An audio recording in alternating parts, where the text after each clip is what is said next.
चलिए शुरू करते हैं आज का sweet revision by listening comprehension. सबसे पहले आप ध्यान से सुनिए। मैं कुछ बातें पढ़कर बताऊंगा और आप उन्हें समझकर याद करने की कोशिश करेंगे। इसके बाद हम मिलकर देखेंगे कि इनमें से कौन कौन सी मुख्य बातें हैं। तो चलिए शुरू करते हैं आज का टॉपिक। आज का टॉपिक है नदियाँ, रिवर्स। क्या आपने किसी संपूर्ण नदी को देखा है? इस तस्वीर को देखिए। यह एक संपूर्ण नदी की तस्वीर है। अब आप सोचिए और बताइए, नदी क्या है? नदी कहाँ से निकलती है? नदी कहाँ जाकर मिलती है? नदी के कितने भाग होते हैं?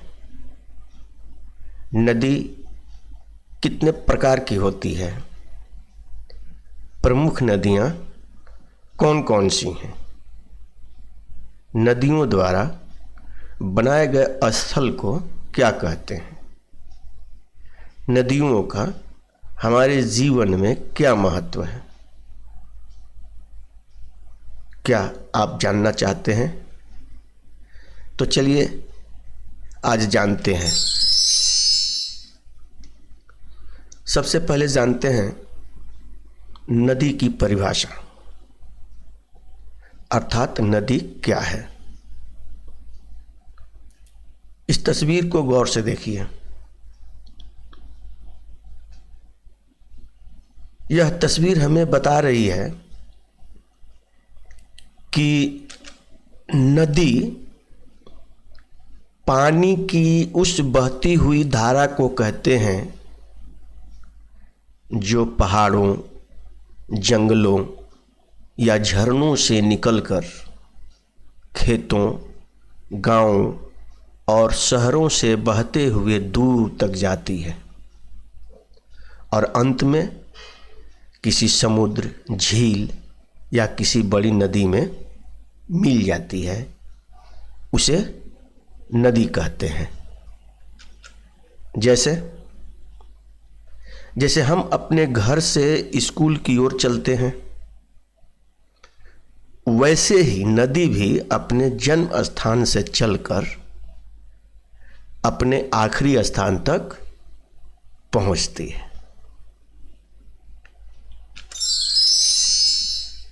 नंबर 2, नदी के मुख्य भाग, main parts of the river. जैसा कि आप इस तस्वीर में देख सकते हैं, नदी की मुख्यतः 3 भाग, पार्ट होते हैं। नंबर 1, उद्गम स्थल, जिसको अंग्रेजी में सोर्स कहा जाता है। जिस स्थान से नदी का प्रवाह शुरू होता है उसे नदी का उद्गम स्थल कहा जाता है। नंबर 2, प्रवाह स्थल, जिसको अंग्रेजी में कोर्स कहा जाता है।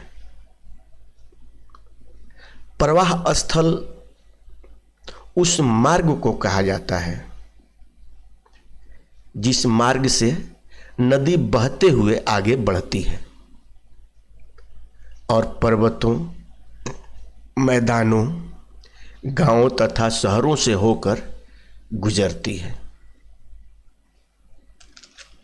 नंबर 3, मिलाप स्थल, जिसको अंग्रेजी में माउथ कहा जाता है।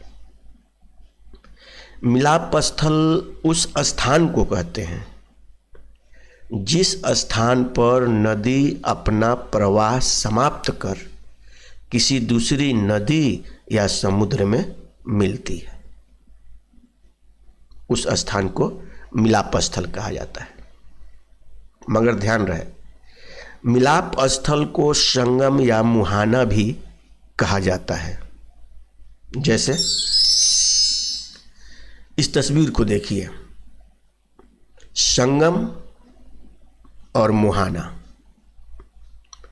संगम जब कोई नदी किसी दूसरी नदी में जाकर मिलती है तब उस मिलाप स्थल को संगम कहा जाता है, और जब कोई नदी किसी समुद्र में जाकर मिलती है तब उस मिलाप स्थल को मुहाना कहा जाता है। यहाँ ध्यान देने योग्य बातें हैं, जब नदी किसी दूसरी नदी में मिलती है तब संगम, और जब कोई नदी किसी समुद्र में मिलती है तो मुहाना कहा जाता है। नंबर 3, नदियों के प्रकार, टाइप्स ऑफ रिवर। जैसा कि आप इस तस्वीर में देख सकते हैं, नदियां सामान्यतः 2 प्रकार की होती हैं। जैसे हिमालयी नदी। हिमालयी नदी को हिमानी नदी भी कहा जाता है।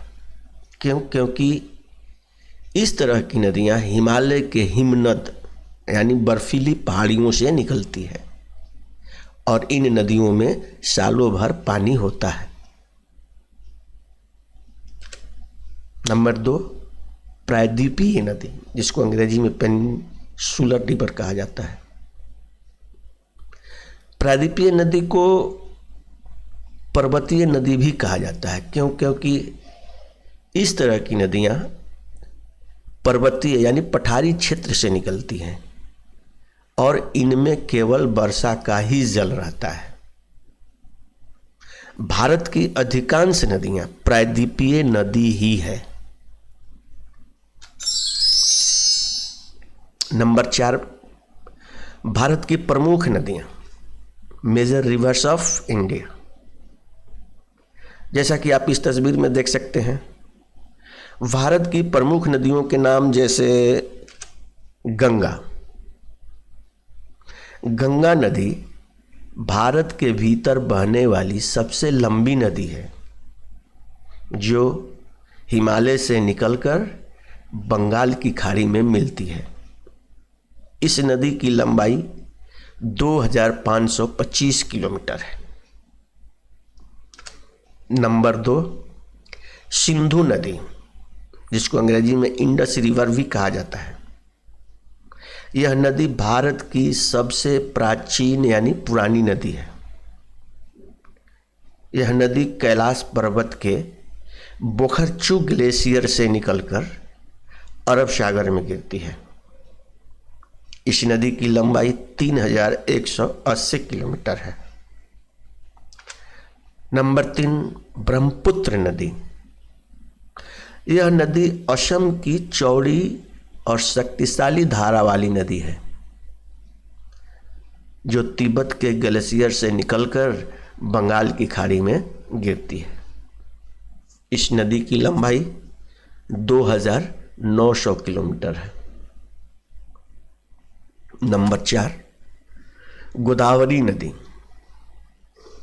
यह नदी प्रायद्वीपीय नदी में सबसे लंबी नदी है। इसे दक्षिण गंगा भी कहा जाता है। यह नदी तिब्बत के ग्लेशियर से निकलकर बंगाल की खाड़ी में मिलती है, और इस नदी की लंबाई 1465 किलोमीटर है। नंबर 5, कृष्णा नदी। यह नदी दक्षिण भारत की प्रमुख नदी है, जो महाबालेश्वर पहाड़ी से निकलकर बंगाल की खाड़ी में गिरती है। इस नदी की लंबाई 1400 किलोमीटर है। नंबर 6, नर्मदा नदी। नर्मदा नदी पश्चिम की ओर बहने वाली प्रमुख नदी है। यह नदी अमरकंटक पहाड़ी से निकलती है और अरब सागर में मिलती है। इस नदी की लंबाई 1312 किलोमीटर है। नंबर 7, ताप्ती नदी। ताप्ती नदी भी पश्चिम की ओर बहने वाली नदी ही है, जो सतपुड़ा पर्वत श्रृंखला से निकलती है और अरब सागर में गिरती है। इस नदी की लंबाई 724 किलोमीटर है। नंबर 8, कावेरी नदी। कावेरी नदी तमिलनाडु की जीवन रेखा है। यह नदी ब्रह्मागिरी पहाड़ी से निकलकर बंगाल की खाड़ी में मिलती है, जिसकी लंबाई 800 किलोमीटर है। नंबर 5, विश्व की प्रमुख नदियां, major rivers of the world. जैसा कि आप इस तस्वीर में देख सकते हैं, विश्व की प्रमुख नदियों के नाम जैसे नील नदी, यह विश्व की सबसे लंबी नदी है। दूसरा, अमेजन नदी, यह विश्व की सबसे अधिक जल वाली नदी है। नंबर 3, यांगत्से नदी, यह एशिया की सबसे लंबी नदी है। नंबर 4, मिसिसिपी नदी, यह एशिया की प्रमुख व्यापारिक नदी है। नंबर 5, कांगो नदी, यह नदी विश्व की सबसे गहरी नदी है। गहरी यानी। नंबर 6, वोल्गा नदी, यह नदी यूरोप की सबसे लंबी नदी है, यूरोप की। नंबर 7, पराना नदी, यह नदी दक्षिण अमेरिका की सबसे लंबी नदी है। नंबर 6, नदियों द्वारा बनाए गए स्थलों के नाम, name of places formed by reverse. जैसा कि आप इस तस्वीर में देख सकते हैं, नदियों द्वारा बनाए गए स्थलों के नाम। नंबर 1, घाटी, जिसको अंग्रेजी में वैली कहा जाता है। जब नदी पहाड़ों के बीच से बहती है तो वह चट्टानों को काटकर गहरी और संकरी जगह बना देती है। इसी गहरी और संकरी जगह को घाटी कहा जाता है, जैसा कि आप तस्वीर में देख सकते हैं।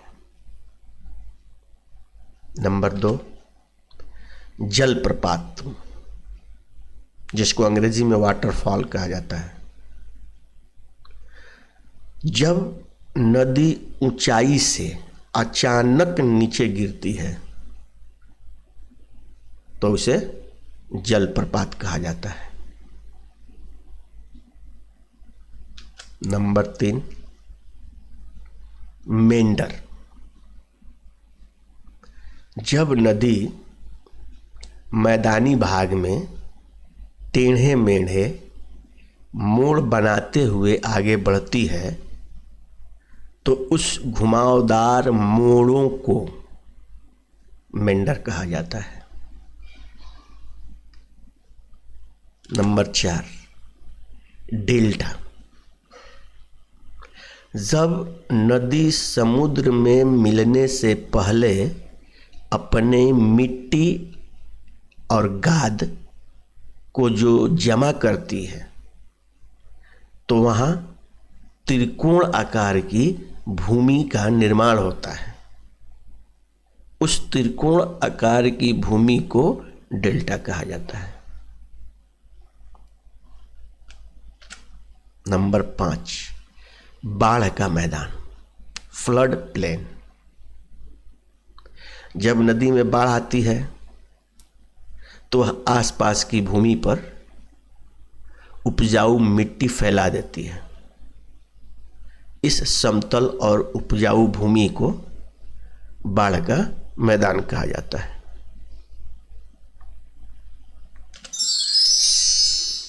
नंबर 7, नदियों का महत्व, इम्पोर्टेंस ऑफ रिवर्स। जैसा कि आप इस तस्वीर में देख सकते हैं, नदियों का हमारे जीवन में बड़ा ही महत्वपूर्ण स्थान होता है। जैसे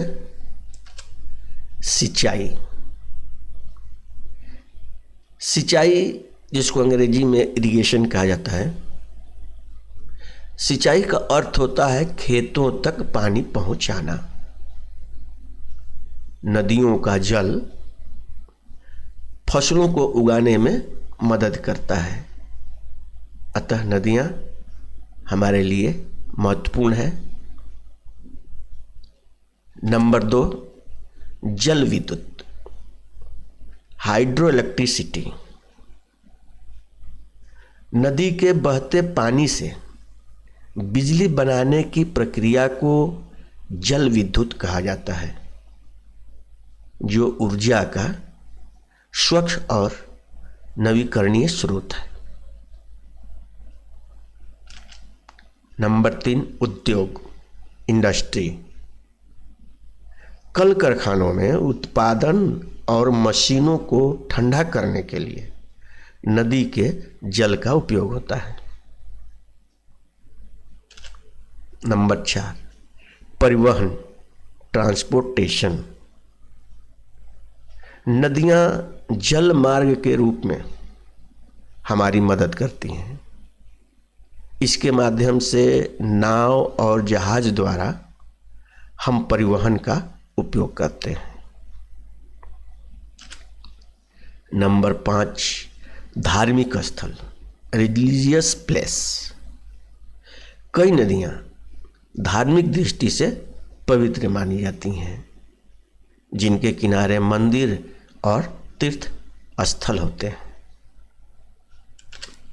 नंबर 6, सभ्यता का विकास, डेवलपमेंट ऑफ सिविलाइजेशन। नदी किनारे पानी, उपजाऊ भूमि और जीवन की कई सुविधाएं उपलब्ध होती हैं। इसलिए प्राचीन सभ्यताएं नदी किनारे ही विकसित हुई हैं। और अब अंत में इस विषय से संबंधित कुछ महत्वपूर्ण वैसे सवाल जो अक्सर परीक्षा में पूछे जाते हैं। जैसे नदी क्या है और कहाँ से निकलती है? नदी का उद्गम स्थल, प्रवाह स्थल और मिलाप स्थल क्या होता है? नदियों में 12 मासी और मौसमी क्यों कहा जाता है? हिमालयी और प्रायद्वीपीय नदियों में क्या अंतर होता है? नदियां हमारे जीवन के लिए क्यों महत्वपूर्ण हैं? नदियों द्वारा बनाए जाने वाले प्रमुख स्थल कौन कौन से हैं? बाढ़ का मैदान क्या है और कैसे बनता है? डेल्टा और मुहाना में क्या अंतर होता है? भारत की प्रमुख नदी कौन कौन सी है? गंगा नदी को भारत की जीवन रेखा क्यों कहा जाता है? नदियां सभ्यताओं को विकास में सहायक थीं, कैसे? नदियों के प्रदूषण के क्या कारण हैं? हम नदियों को प्रदूषण से कैसे बचा सकते हैं?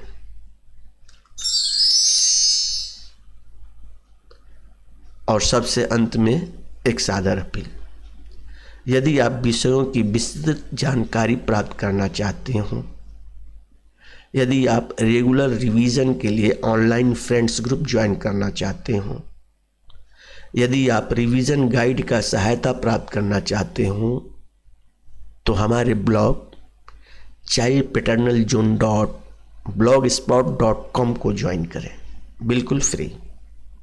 साथ ही हमारे इस YouTube चैनल को सब्सक्राइब और शेयर जरूर करें ताकि इसी तरह की जानकारी वाली वीडियो आपको मिलती रहे। हमारे ब्लॉग का लिंक हमारे चैनल के डिस्क्रिप्शन बॉक्स में भी उपलब्ध है। धन्यवाद।